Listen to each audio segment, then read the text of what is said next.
સુરત શહેરની રાંદેર પોલીસે causeway circle પાસેથી ₹7 લાખથી વધુના એમડી ડ્રગ્સના જથ્થા સાથે એક ઇસમને ઝડપી।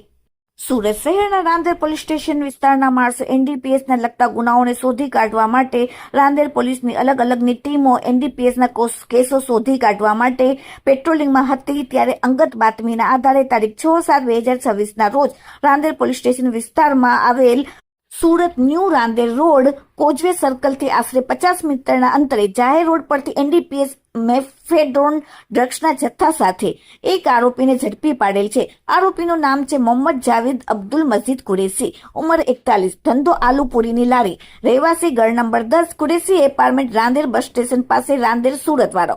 પોલીસે તેની પાસેથી એમડી ડ્રગ્સનો જથ્થો વજન 249.870 જેની કિંમત 7,49,610, એક મોબાઈલ ફોન, એક સુઝુકી કંપનીની મોપેડ થઈને કુલ કિંમત ₹7,87,710ની મતાનો મુદ્દામાલ કબજે કર્યો છે તથા તેની સાથે વસીમ અકરમ પીર મોહમ્મદ રહેવાસી શાહપુર 4 રસ્તા પટની હોલની પાછળ લાલગેટ વાળાને લાલગેટ પોલીસે વોન્ટેડ જાહેર કરેલ છે।